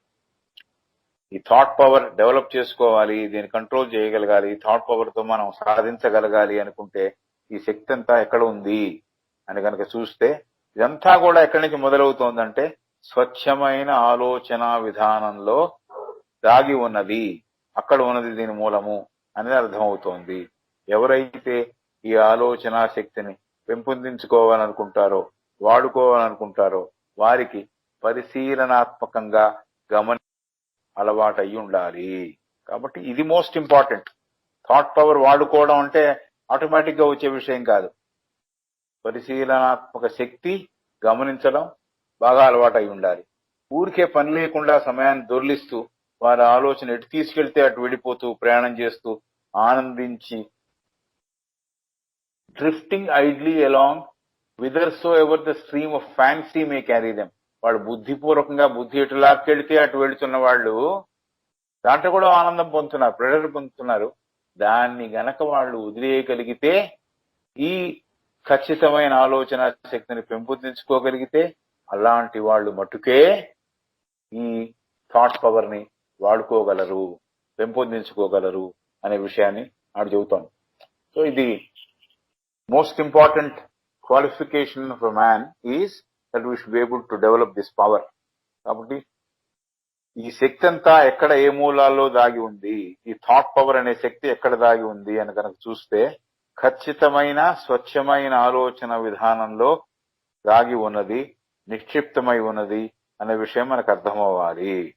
ఎవరైతే ఈ ఆలోచన శక్తిని పెంపొందించుకోవాలనుకుంటాడో, ఎవరైతే ఈ శక్తిని వినియోగించదలుచుకుంటాడో, వాడినందువల్ల ఫలితాలను అనుభవించాలనుకుంటాడో వారికి పరిశీలనాత్మకంగా గమనించడం, చూడడం అలవాటై ఉండాలి. కాబట్టి అన్నిటికీ మూలం ఏంటంటే అబ్జర్వేషన్. డీటెయిల్స్ అన్ని అబ్జర్వ్ చేసి ఆ అలవాటైపోతే అప్రయత్నపూర్వకంగా రూపచిత్రాలు ఏర్పడిపోతాయి అలవాటైపోయిన వాడికి. ఎందుకంటే అలవాటైన వాడు, ఫర్ ఎగ్జాంపుల్ ఎవరైతే సైకిల్ బాగా అలవాటైన వాళ్ళు ప్రయత్నపూర్వకంగా దాన్ని సైకిల్ ఎక్కుతున్నాను, తోలుతున్నాను అనుకోక్కర్లా, ఆటోమేటిక్ గా తెలుస్తుంది కదా అతనికి. అలాగే ఈ ఆలోచన శక్తి బాగా అలవాటైపోయిన వాళ్ళు, రూప చిత్రాన్ని ఏర్పాటు చేసుకునే స్వచ్ఛమైన ఆలోచన విధానం ఏర్పాటు చేసుకున్న వాళ్ళు ఈ శక్తిని పెంపొందించుకోవాలనుకున్న వాళ్ళకి పరిశీలనాత్మకంగా గమనించడం, చూడడం అలవాటై ఉండాలి. ఊరికే పని లేకుండా సమయాన్ని దొర్లిస్తూ వారి ఆలోచనలు ఎటు తీసుకెళ్తే అటు వెళ్లి దాంట్లో కూడా ఆనందం పొందేవాళ్ళు. అలాంటి విషయాన్ని వాళ్ళు సాక్రిఫైస్ చేసినప్పుడే, అలాంటి విషయాన్ని వాళ్ళు వదిలేసినప్పుడే వాళ్ళు సరైన విధానంలోకి అబ్జర్వేషన్, పరిశీలనాత్మక శక్తి పెంపొందించుకున్నప్పుడే వారికి ఈ థాట్ పవర్ అనేది వారి సొంతం అవుతుంది. Next the evolution of mental faculties అని. ఎవల్యూషన్ ఆఫ్ మెంటల్ ఫ్యాకల్టీస్ అని మానసిక విద్యల విద్వత్తుల పెరుగుదల ఎలా ఉంటుంది అనేది అది వచ్చే క్లాస్ లో మనం చూద్దాం. నెక్స్ట్ చాప్టర్ కాబట్టి 64వ పేజీతో ఎండ్ చేశాం ఇవాళ. Mamata, you can take it forward. Yes, sir. Thank you, sir. Satyavati madam will start today's discussion, madam. Please start, madam.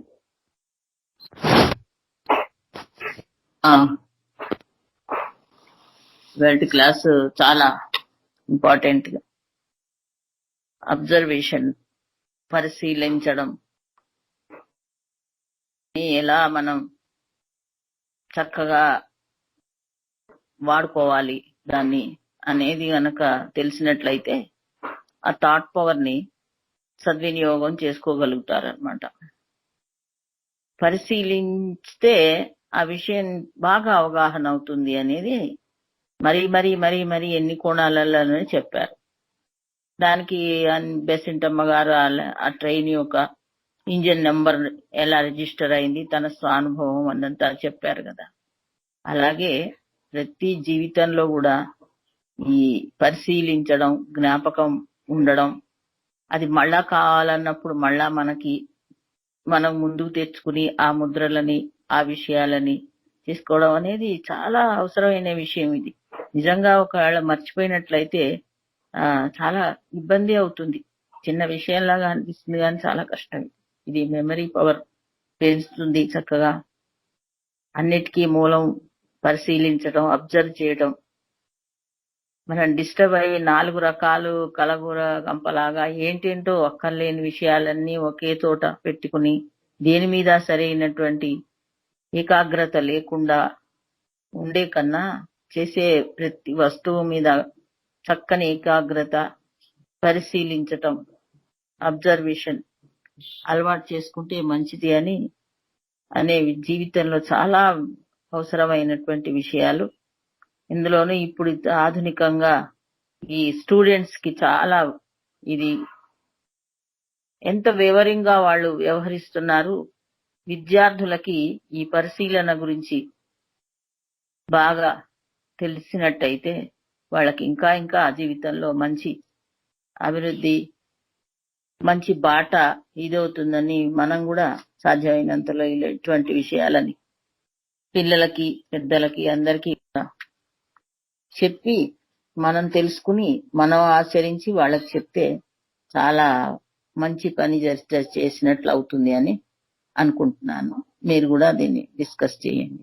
Krishna గారు బాగా చెప్పారు. Thank you. Yes, madam. Thank you, madam. Shobha aunty, ఇవాళ class gist చెప్పండి aunty. ఇవాళ మనకి ఈ పరిశీలనాత్మక శక్తి యొక్క importance గురించి మరీ మరీ చెప్పారు. ఈ పరిశీలించే ప్రక్రియ, పరిశీలనాత్మకంగా ఒక వస్తువుని చూసేటువంటి ప్రక్రియను మనం పెంపొందించుకోవడం అనేటువంటిది మన మనస్సుకి మనం శిక్షణ ఇచ్చుకోవడం. దీనివల్ల మనకి మన మనస్సు స్వచ్ఛపడుతుంది, దాంతో పాటుగా మన మనోశక్తి కూడా పెరుగుతుంది అని చెప్పడం జరిగింది. ఈ వస్తువులను బాగా చూసి పరిశీలనాత్మక శక్తి కనుక మనలో పెరిగినట్లయితే, అంటే ఈ పరిశీలనాత్మక శక్తిని బాగా పెంచుకొని దానిని మనలో కనుక మనం స్థాపించుకున్నట్లయితే అప్రజ్ఞంగా మనస్సులోను ఇతర శరీరాలు అంటే మానసిక, స్థూల, కామ శరీరాల్లో కూడా ఈ రూప చిత్రాల నిర్మాణం కావడం అనేది మనం గమనించవచ్చు. అంటే ఎప్పుడైతే మనం పరిశీలనాత్మకంగా వస్తువులను చూడడం అనేది నేర్చుకుంటామో, దాన్ని మనలో భాగంగా చేసుకుంటామో, అప్పుడు అప్రయత్నంగానే మనం చూసేటువంటి వస్తువులు లేకపోతే విషయాలు యొక్క రూపచిత్రాలు అన్ని శరీరాలలో కూడా నిర్మితం అవడం అనేటువంటిది మనకి తెలుస్తూ ఉంటుంది అనమాట. ఒకసారి బాగా చూసి గుర్తింపు పొందే విధంగా ఏర్పాటు చేసుకున్నట్లయితే, అంటే వస్తువులను బాగా పరిశీలించి ఆ వస్తువులను గుర్తించి ఆ వస్తువుల వివరాలన్నింటినీ కనుక మనలో ఏర్పాటు చేసుకున్నట్లయితే మళ్ళీ మళ్ళీ ఆ వస్తువుల్ని మనం గమనించవలసినటువంటి అవసరం లేకుండానే మనకు అవసరమైనప్పుడు ఆ రూపచిత్రాలు అప్రయత్నంగా మనకి తిరిగి పొందడం అనేటువంటిది జరుగుతుంది. ఎందువల్ల జరుగుతుంది? ఈ రూపచిత్రాలు అన్నీ కూడా మానసిక శరీరంలోనూ భౌతిక కామ శరీరాల్లో కూడా వీటి యొక్క రూపచిత్రాలు ఏర్పడ్డాయి. కాబట్టి మళ్ళీ మళ్ళీ ఆ వస్తువుల్ని మనం పరిశీలించి చూడనక్కర్లేకుండా ఒకసారి మనం ఎస్టాబ్లిష్ చేసుకున్నాం కాబట్టి పరిశీలనాత్మక శక్తిని తద్వారా మళ్ళీ మనం ఆ ఇమేజెస్ ని రికాల్ చేసుకోవచ్చు అనమాట. పరిశీలనాత్మకమైనటువంటి శక్తి, పరిశీలనాత్మకంగా చూడడం అనేటువంటి శక్తి మనకు అలవాటైంది కాబట్టి ప్రతిసారి మనం మన జ్ఞానేంద్రియాలతో ఆ రూపచిత్రాలను మళ్ళీ మళ్ళీ ఏర్పాటు చేయనక్కర్లేదు. ఇది మళ్ళీ మళ్ళీ చెప్తున్నారు, ఒక్కసారి ఏర్పాటు చేసుకుంటే చాలు, వాటిని మళ్ళీ మళ్ళీ మనం ఏర్పాటు చేసుకోనక్కర్లేదు అని చెప్పారు. అంటే ఒక్కసారి కనుక వాటిని గమనించి మన రూపచిత్రాలను ఏర్పాటు చేసుకొని వాటిని పరిరక్షించుకుని వాటిని మనలో కనుక ఉంచుకున్నట్లయితే మళ్ళీ మళ్ళీ ఈ రూపచిత్రాలను ఏర్పాటు చేసుకోకర్లేదు. ఇవి మనకు ఎప్పుడు అవసరమైతే అప్పుడు మన మనోఫలకం మీద ఈ రూపచిత్రాలు మళ్ళీ తిరిగి కనిపించడం అనేటువంటిది జరుగుతుంది. అంటే ఎంతసేపు చెప్పినా మేడం ఏం చెప్తున్నారు, మనలో పరిశీలనాత్మక శక్తిని పెంపొందించుకోవడము అనేది చాలా చాలా ముఖ్యమైనటువంటి విషయం. ఇందులో మేడం ఆవిడ యొక్క ఒక ఎక్స్పీరియన్స్ ని చెప్పారు. ఏంటంటే ఆవిడ జీవితంలో ఒక విషయాన్ని గుర్తుపెట్టుకున్నారన్నమాట. అది ఏంటి అంటే ఆవిడ అమెరికా ప్రయాణం చేస్తున్నారట. ప్రయాణం చేస్తున్నప్పుడు ట్రైన్ కోసం ఆవిడ ప్లాట్ఫామ్ మీద నిలబడ్డారు. తర్వాత ఆ ట్రైన్ వచ్చింది, ఆవిడ ఎక్కారు. అయితే ఏం జరిగింది, ట్రైన్ లో కూర్చొని డిస్కషన్ చేస్తూ ఉన్నప్పుడు ఆ ట్రైన్ ఇంజన్ మీద ఉన్న నంబర్ గురించి ఒక ప్రశ్న వాళ్ళకు వచ్చిందట. ఆ నంబరు అప్రయత్నంగానే మేడంకి ఆ నంబర్ కనిపించిందట. ఎలాగ కనిపించింది అంటే ఇది ఒక దివ్య దృష్టితో చేసినటువంటిది కాదు,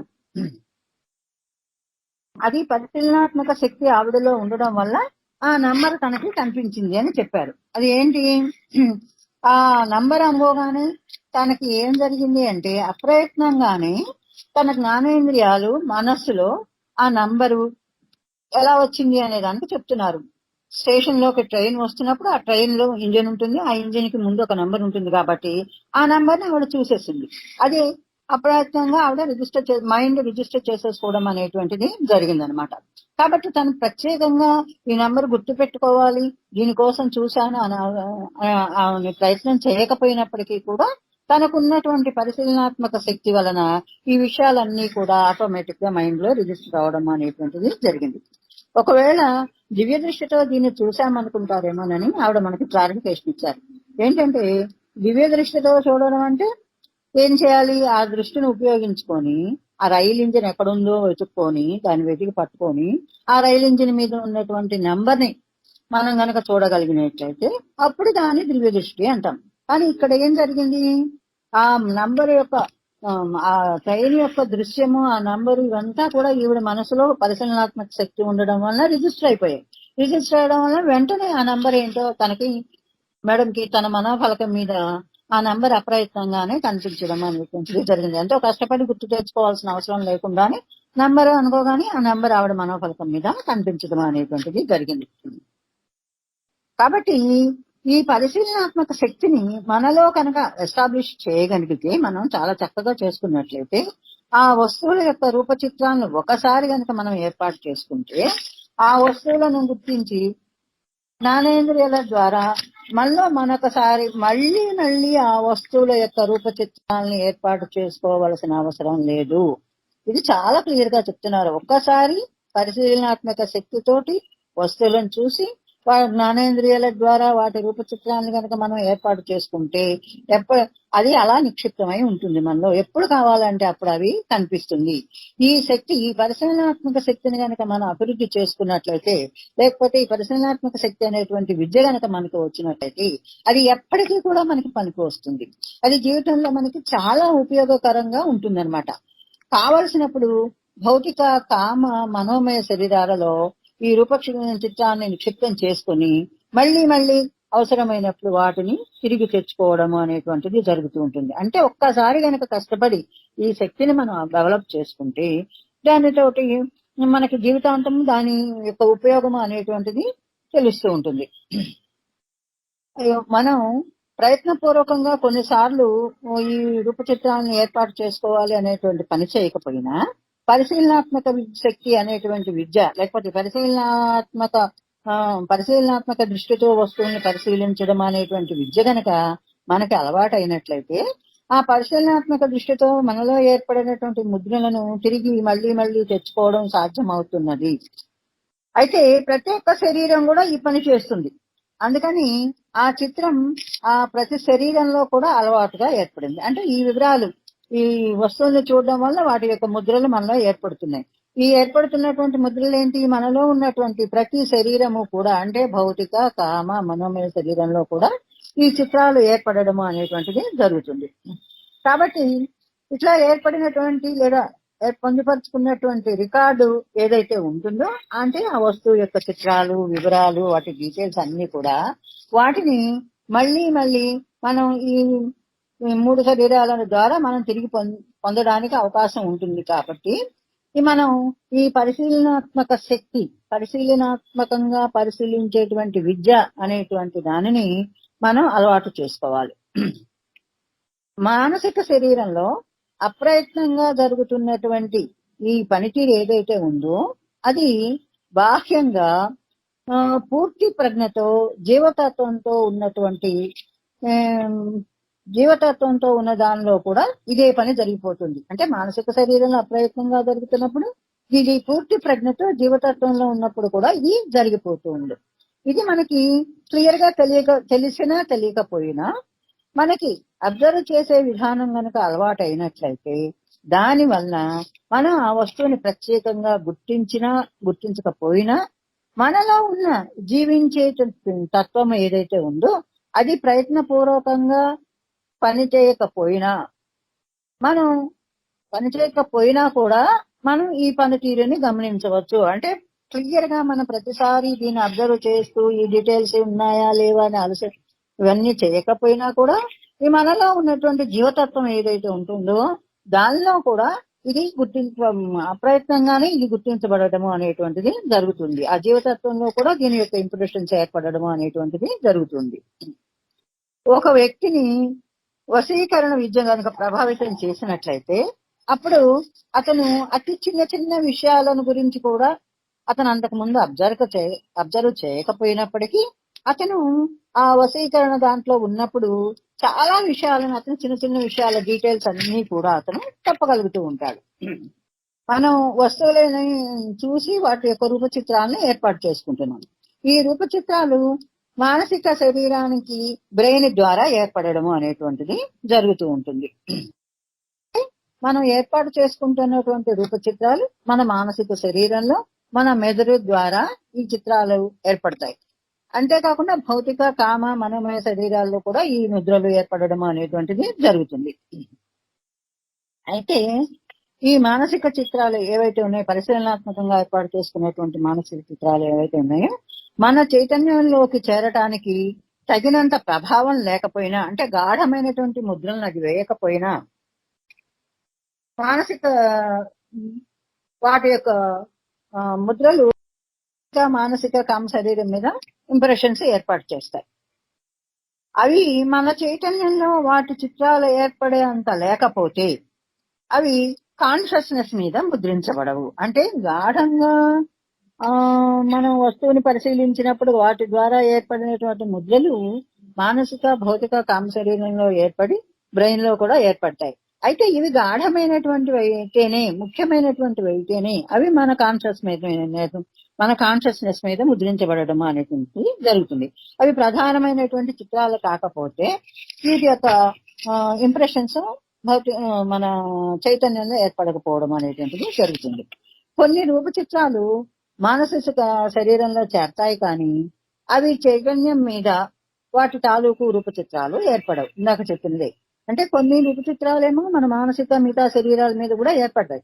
కానీ కొన్ని రూప చిత్రాలు మాత్రం మన చైతన్యం మీద ఒక ప్రింట్ ఏర్పాటు చేయబడడం, ఒక రూప చిత్రం ఏర్పడడం అనేటువంటిది జరగదు. ఎందువల్ల? లోతైన ప్రగాఢమైనటువంటి రూప చిత్రాలు మాత్రమే, అంటే చాలా మనల్ని ఇంప్రెస్ చేసినటువంటి గాఢ పరిశీలన ద్వారా ఏర్పడినటువంటి రూప చిత్రాలు మాత్రమే, లోతుగా పరిశీలించినటువంటి వస్తువు యొక్క రూప చిత్రాలు మాత్రమే మన చైతన్యాన్ని ప్రభావితం చేయడం అనేటువంటిది జరుగుతుంది. వశీకరణతో ప్రభావం చెందినప్పుడు, సంధి వేళల్లోనూ, భౌతికంగా కళలు కంటున్నప్పుడు, జీవ చైతన్యంతో పనిచేయనప్పుడు మెదడు ఈ రూప చిత్రాల మీద పట్టుని వదిలేస్తుంది. అంటే మెదడులో కొన్ని రూప చిత్రాలు ఏర్పడుతూ ఉంటాయి. అయితే ఈ రూప చిత్రాల మీద పట్టు మెదడు ఎప్పుడు వదిలేస్తుంది అంటే వశీకరణకు లోనై మనం ఉన్నప్పుడు, సంధి వేళల్లోనూ, భౌతికంగా కళలు కంటున్నప్పుడు, మనలో జీవ చైతన్యం పనిచేయకుండా ఉన్నప్పుడు. అప్పుడు జీవ చైతన్యం పనిచేయదు. అలా పనిచేయకుండా ఉన్నప్పుడు ఏం చేస్తుందంటే మెదడు ఈ రూప చిత్రాల మీద పట్టును వదిలేస్తుంది. అప్పుడు ఈ రూప చిత్రాలు ఒక శక్తిని లేదా ఒక చైతన్యాన్ని పొంది జీవత్వంతో, అంటే వీటికి ఒక శక్తి వచ్చి అవి జీవతత్వంలో రూప చిత్రాలుగా ప్రవేశించడం అనేటువంటిది జరుగుతుంది. అంటే ఫిజికల్ మైండ్ తోటి మనం రూప చిత్రాలను ఏర్పాటు చేయాలి అనుకుంటే చైతన్యంగా అవి అవవు. ఈ ఫిజికల్ వదిలేసినప్పుడు, అంటే ఆ మైండ్ దాని మీద, ఆ వస్తువుల మీద పట్టును వదిలేసినప్పుడు మాత్రమే ఈ రూప చిత్రాలు జీవతత్వంలో ప్రవేశించడం అనేటువంటిది జరుగుతూ ఉంటుంది. అయితే మన మైండ్ ఈ పరిశీలనాత్మకంగా వస్తువులను పరిశీలించడం అనేటువంటి శిక్షణ పొంది ఉంటేనే గమనించే విషయాన్ని అంటే మనం గమనిస్తున్నటువంటి విషయాన్ని, ఆ గమనించేటువంటి విషయాన్ని మనలో పొందుపరచుకోవడం అనేటువంటిది అప్పుడు అనేది జీవతత్వంలో కూడా ఈజీగా ఆ ఇంప్రెషన్స్ ని పొందడం అనేటువంటిది జరుగుతుంది. అంటే ఏర్పాటైనటువంటి రూప చిత్రాలని జీవించే తత్వం శక్తిని పొంది వాటిని చూడగలదు. అంటే ఇందాక చెప్పుకున్నాం కదా, బ్రెయిన్ ఎప్పుడైతే దాని యొక్క యాక్టివిటీని మానేస్తుందో అప్పుడు వీటి యొక్క రూప చిత్రాలు మన జీవతత్వం మీద ఉంటుంది. అవి గాఢమైనవి కావాలి, లోతుగా పరిశీలన చేయడం అనేటువంటిది జరగాలన్నమాట. తర్వాత ఇప్పుడు ఇంకొక ఉదాహరణ ఇస్తున్నారు మేడం. ఏంటంటే ఇద్దరు వీధిలో నడుస్తున్నటువంటి వ్యక్తులు ఉన్నారు. వాళ్ళలో ఒకరేమో చాలా బాగా శిక్షణ పొంది, అంటే పరిశీలనాత్మక విధానంతో వస్తువులను చూసి వాటిని విషయాలన్నింటినీ మైండ్లో పొందుపరుచుకునేటువంటి శిక్షణ పొందాడు ఒక వ్యక్తి. రెండో వ్యక్తికి ఇలాంటి శిక్షణ ఏమీ లేదు. ఈ ఇద్దరు కూడా బయట వీధిలో నడుస్తూ ఉన్నారు. నడుస్తూ ఉన్నప్పుడు రకరకాల వస్తువులను చూస్తూ ఉంటారు కాబట్టి వీళ్ళిద్దరిలో కూడా రకరకాల రూప చిత్రాలు ఏర్పడతాయి. అయితే ఈ రూప చిత్రాలు ఏర్పడడం అనేటువంటిది ఎలా జరుగుతుంది అంటే మనం స్పష్టంగా పరిశీలించినా లేకపోయినా, మన స్పృహలో ఉన్నా లేకపోయినా మనకి ఈ రూప చిత్రాలు ఏర్పడుతున్నాయి అనేటువంటి విషయం మనకి అర్థం కాకపోయినప్పటికీ కూడా ఈ రూప చిత్రాలు ఏర్పడడం అనేటువంటిది జరుగుతుంది. అయితే కొంత సమయం తర్వాత ఈ విషయాల్ని జ్ఞప్తికి తెచ్చుకోవడము అనేటువంటి దాన్ని కనుక పరిశీలిస్తే పరిశీలనాత్మక శక్తిని గురించి శిక్షణ పొందినటువంటి వ్యక్తి ఎవరైతే ఉన్నాడో ఆ వ్యక్తి ఆ చిత్రాలని తిరిగి చూడడం జరుగుతుంది. ఎందుకు? అతను విషయాలని పరిశీలనాత్మక దృష్టితో చూసేటువంటి దాన్ని శిక్షణ పొంది ఉన్నాడు కాబట్టి ఆ విషయాల డీటెయిల్స్ ఏంటి, ఎలా వాటిని పొందుపరచుకోవాలి, ఇటువంటి వాటిని అన్ని తెలుసు కాబట్టి అతనికి మళ్ళీ తిరిగి జ్ఞాపకానికి వస్తున్నాయి. కానీ ఈ పరిశీలనాత్మక విధానంలో వస్తువులను చూసేటువంటి విధానంలో తప్పిటి పొందినటువంటి వాళ్ళకి ఈ వస్తువులు గుర్తుకు రావడము అనేటువంటిది జరగదు. ఎవరైతే ఆలోచన శక్తిని పెంపొందించుకుని వాడుకుందాము అనుకుంటారో వాళ్ళు ఏం చేయాలి అంటే వస్తువుల గురించి నిశ్చితంగా, ఖచ్చితంగా, క్లియర్ గా చూడాలి. అంటే అప్పుడు వాళ్ళ ఆలోచన విధానం అనేటువంటిది స్పష్టంగా, స్వచ్ఛంగా ఉంటుందన్నమాట. వాళ్ళకి పరిశీలనాత్మకంగా వస్తువులను పరిశీలించడము అనేటువంటిది అలవాటై ఉంటేనే వాళ్ళ ఆలోచన విధానం స్పష్టమైనటువంటి ఆలోచన విధానంగా ఉంటుంది. అందులోనే ఈ ఏంటంటే ఆలోచన సరి అయినటువంటి ఆలోచన శక్తి ఒక మూలం అందులో. కొంతమంది ఉంటారు వాళ్ళు ఊరికే పని చేయకుండా అట్లా ఆ సమయాన్ని దొర్లిస్తూ ఉంటారు. ఎటు తీసుకెళ్తే ఆలోచనలు ఎటు తీసుకెళ్తే అటు వెళ్ళడం అనేటువంటిది ఉంటుంది. వాళ్ళకి ఒక ఆలోచన విధానము, ఒక అభిప్రాయం ఇలాంటివి ఏవి కూడా ఉండవు. ఇలాంటి వాళ్ళల్లో నా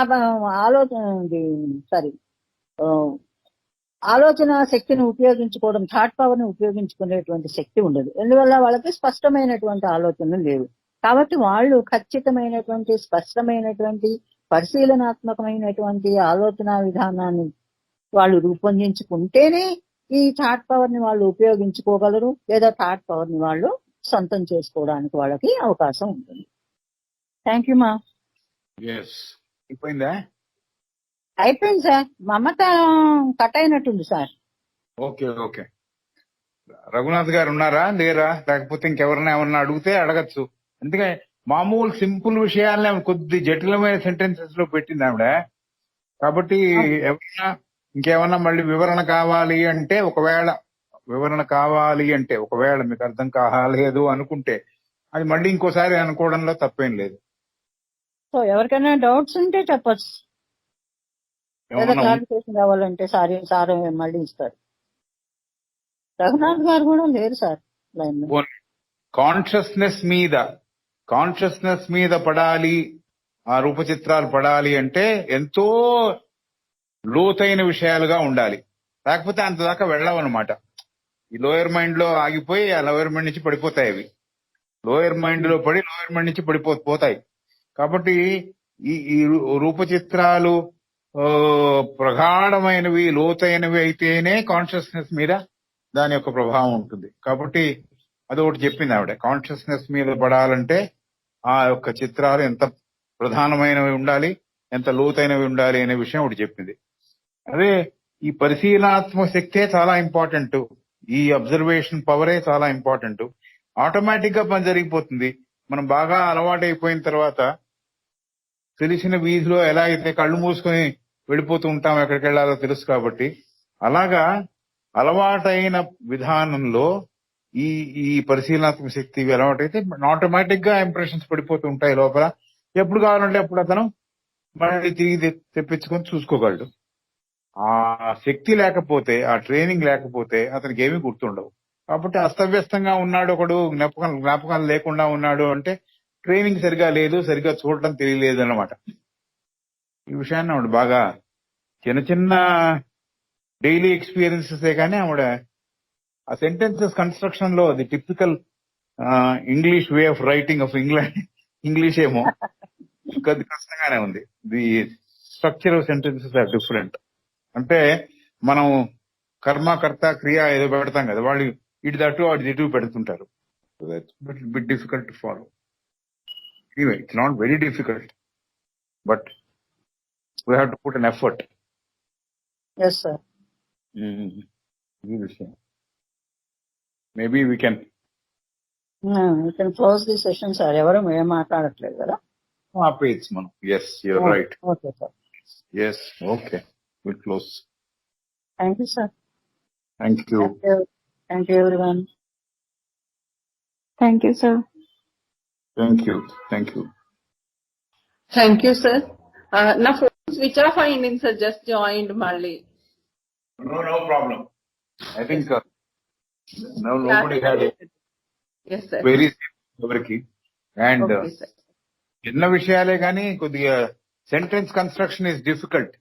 In this chapter, Yes, what I've sir. seen, construction of sentences are not that easy to follow. కాబట్టి దాన్ని విడమర్చి ఆపేసి మధ్య మధ్యలో విడగొట్టి చదవాలి. That was only problem. Yes. Right. Yes, sir. Thank you, sir.